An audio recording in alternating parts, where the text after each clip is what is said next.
Dia mendengar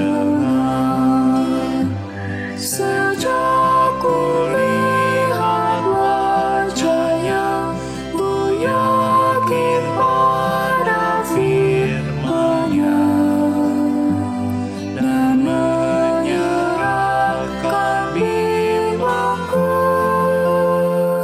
di dalam saat yang teduh.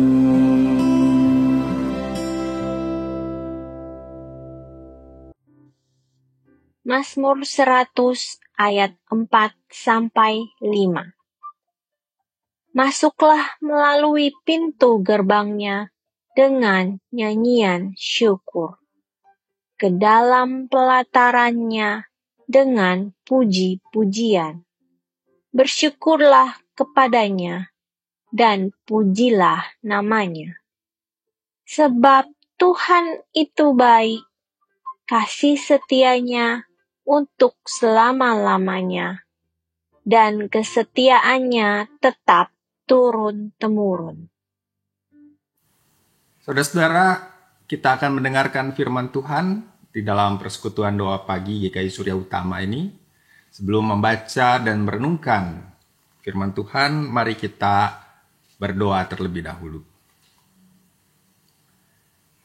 Bapa di dalam surga, kalau pada saat ini kami akan mendengarkan firman-Mu, kiranya Roh Kudus-Mu yang menyertai kami dalam pembacaan Alkitab, dalam perenungannya, dan juga kiranya Roh Kudus-Mu yang menolong kami untuk kami menjadi para pelaku firman Tuhan. Kami menyerahkan pemberitaan firman ini ke dalam tangan-Mu, di dalam Kristus kami berdoa. Amin. Bacaan Alkitab kita diambil dari Kisah Para Rasul, pasal 9 ayat 32 sampai ayat 35. Kisah Para Rasul 9 ayat 32. Pada waktu itu Petrus berjalan keliling mengadakan kunjungan ke mana-mana. Dalam perjalanan itu ia singgah juga kepada orang-orang kudus yang di Lida. Di situ didapatinya seorang bernama Eneas yang telah 8 tahun terbaring di tempat tidur karena lumpuh.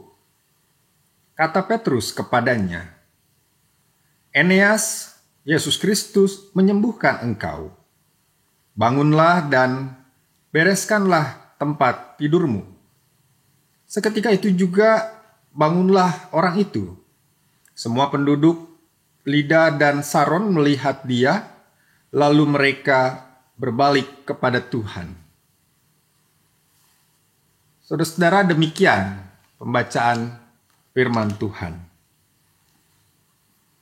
Saudara-saudara, apakah Anda pernah mengalami mujizat dalam hidup Anda?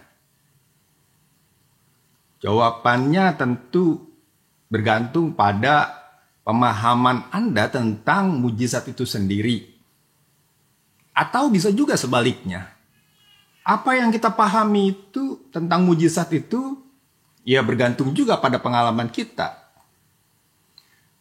Kalau kita memahami bahwa mujizat itu hanyalah peristiwa aneh atau ajaib yang belum ada penjelasan ilmiahnya, ketika kita mengalaminya, kemungkinan besar yang kita lakukan adalah searching di Google, cari tahu.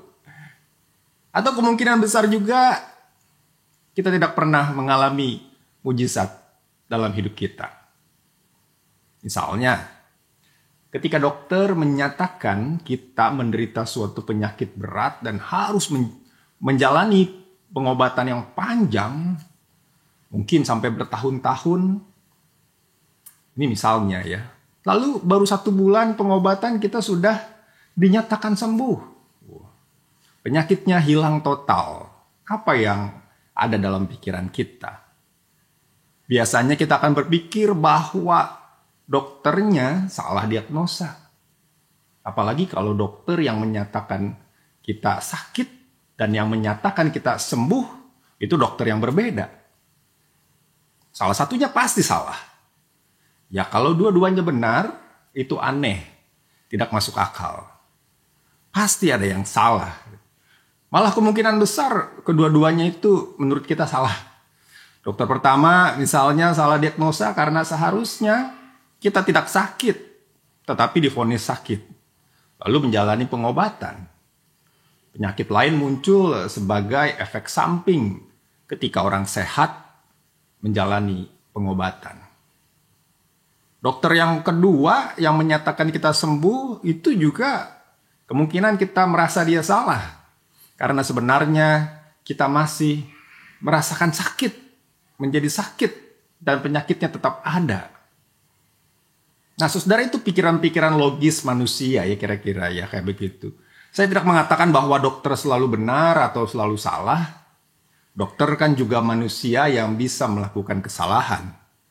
Maksud saya adalah kalau kita memahami bahwa tidak ada yang namanya mujizat, maka kita akan selalu mencari penjelasan rasional dalam setiap peristiwa yang kita alami. Dan kita tidak akan pernah memaknai peristiwa-peristiwa tertentu sebagai mujizat. Apalagi mujizat ilahi. Perkembangan teknologi dan ilmu pengetahuan pada sekarang ini sangat mendukung pola pikir manusia yang menjadi sangat rasional. Segala sesuatu yang terjadi di muka bumi diteliti, dipelajari, dipahami menjadi sebuah ilmu, menjadi teori, rumus, pandangan para ahli, dan sebagainya. Dan itu membentuk cara berpikir kita bahwa segala sesuatu yang ada atau terjadi dalam hidup kita harus bisa dijelaskan secara ilmiah. Minimal ada penjelasan yang masuk akal. Bacaan Alkitab kita misalnya, apa komentar Anda tentang peristiwa kesembuhan Eneas yang sudah 8 tahun lumpuh, tidak bisa berjalan? Lalu ketika Petrus datang dan hanya dengan berkata, Yesus Kristus menyembuhkan engkau, seketika itu juga Eneas sembuh. Secara rasional kita akan berpikir begini, mungkin ini hanyalah metafora, kiasan, atau peribahasa, atau mitos.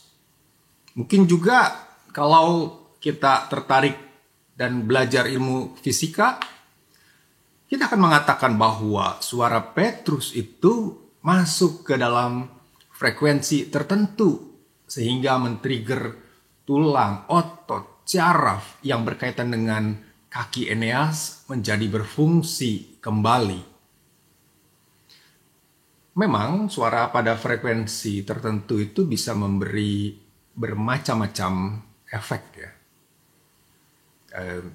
Misalnya memecahkan gendang telinga, membuat kita tidak bisa mendengar, memecahkan kaca, gelas, menghancurkan benda, dan sebagainya. Tetapi menghubungkan frekuensi suara Petrus dengan tubuh Eneas, sepertinya buat saya itu terlalu memaksa. Saudara-saudara, jelas kesembuhan Eneas adalah sebuah mujizat ilahi. Tidak ada catatan Petrus memberikan obat yang harus dimakan 3 kali sehari. Tidak ada catatan tentang Petrus menyuruh Eneas melakukan terapi selama 3 bulan atau lebih, dan sebagainya. Padahal penulis Kisah Para Rasul ini adalah Lukas. Yang Lukas itu adalah seorang dokter tabib. Lukas ahli mengobati dan menyembuhkan dengan ilmu pengobatannya. Tetapi yang dicatat adalah di ayat 34. Seketika itu juga, saat itu juga, bangunlah orang itu, bangunlah Eneas. yang 8 tahun sebelumnya tidak bisa bangun.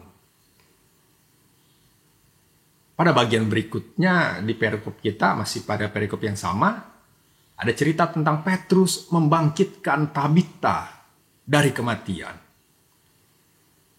Jadi bagian-bagian ini memang merupakan catatan-catatan tentang mujizat yang terjadi. Mengapa peristiwa ini dituliskan? Tujuan Lukas cuma satu, yaitu supaya yang membaca kisah para rasul menjadi percaya bahwa Yesus Kristus adalah Tuhan dan Juru Selamat.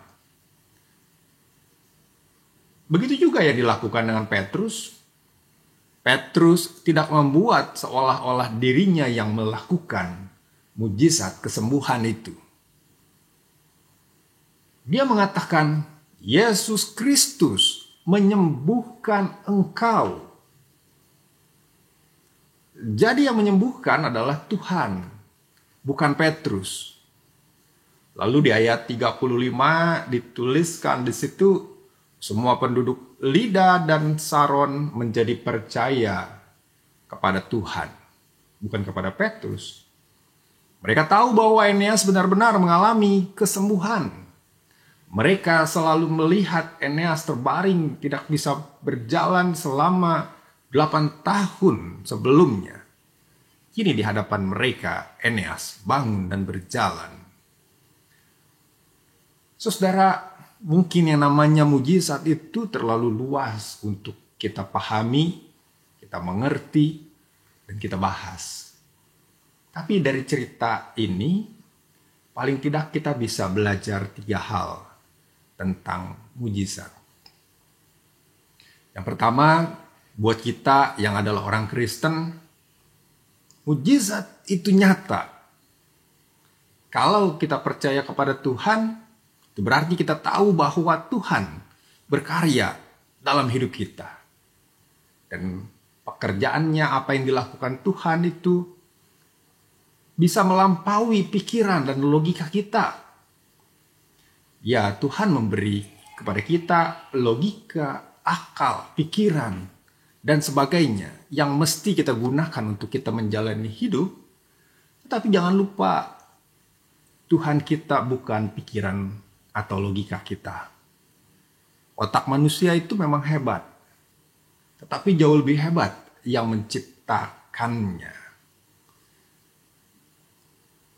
Yang kedua, saudara, mujizat itu selalu membawa pada kehidupan yang lebih baik, bukan kehancuran. Dari lumpuh bisa berjalan. Dari yang ditolak menjadi diterima. Dari yang dibenci menjadi dikasihi. Dari yang tidak percaya menjadi percaya. Mujizat yang terjadi itu bukan hanya mengubah fisik Eneas, tetapi juga kehidupan sosialnya menjadi lebih baik. Dan pasti juga kehidupan ekonominya menjadi berubah lebih baik karena dia bisa berjalan, bisa bekerja kemanapun. Nah, lebih detail lagi soal ini, saya pernah membahasnya dengan Pendeta Setiawati di podcast GKI Surya Utama dengan judul Healing Ministry.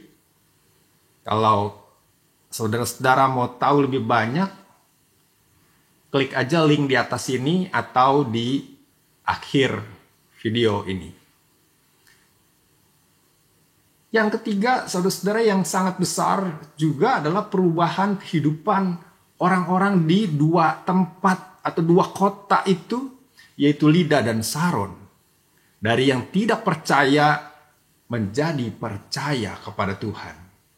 Dan ini adalah poin yang ketiga, yaitu mujizat itu selalu membuat orang percaya kepada Tuhan, menjadi lebih dekat dengan Tuhan. Kalau dalam suatu peristiwa yang dimuliakan adalah seseorang, bukan Tuhan, maka kita perlu mempertanyakan itu mujizat atau bukan.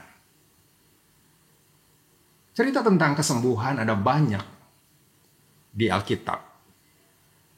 Tetapi nama Eneas hanya ada satu. Hanya ada di Kisah Rasul 9 ini. Hanya ada satu cerita tentang Eneas. Jadi kayaknya Eneasnya nggak viral gitu. Jadi harusnya yang viral adalah Tuhannya, bukan orangnya. Saudara-saudara, kembali ke pertanyaan awal tadi. Apakah Anda pernah mengalami mujizat dalam hidup Anda? Saya yakin ya. Dan kalau Anda mau menceritakannya, Anda bisa menghubungi saya. Kita bisa bercerita panjang lebar dan berbaginya di podcast GKI Surya Utama. Terakhir, saya mau memberitahukan kepada Anda sebuah rahasia khusus untuk Anda sebagai pribadi. Kalau Anda percaya bahwa Tuhan berkarya, turut bekerja dalam hidup Anda, maka bersiaplah, karena hari ini ada mujizat yang akan Anda alami. Tuhan memberkati. Mari kita berdoa. Bapa di dalam sorga, pada saat ini kami ingin menaikkan syafaat kami. Kami berdoa untuk perdamaian dan keamanan dunia ketika pada saat ini terjadi peperangan antara Rusia dan Ukraina. Tuhan yang menolong setiap orang yang terluka, setiap korban, dan setiap orang yang meninggalkan rumah mereka untuk mengungsi. Biarlah kiranya peperangan ini boleh segera berakhir dan tercipta perdamaian. Kami berdoa untuk kehidupan masyarakat Indonesia, ya Tuhan, yang pada saat ini menderita karena kemiskinan, karena sakit penyakit, kesulitan ekonomi mendapatkan pekerjaan, terlebih di tengah masa-masa pandemi. Tuhan yang menolong setiap orang untuk boleh tetap menjalani kehidupan dengan baik. Kami mendoakan mereka yang kehilangan pekerjaan dan yang sedang mencari pekerjaan. Kiranya Tuhan yang memberikan kepada mereka pekerjaan yang baik untuk mereka mencari nafkah, memenuhi kebutuhan hidup mereka. Kami juga mendoakan pergumulan warga jemaat GKI Surya Utama. Dalam pergumulan persoalan kehidupan mereka masing-masing, Tuhan yang senantiasa menyertai mereka. Di dalam Kristus kami berdoa. Amin.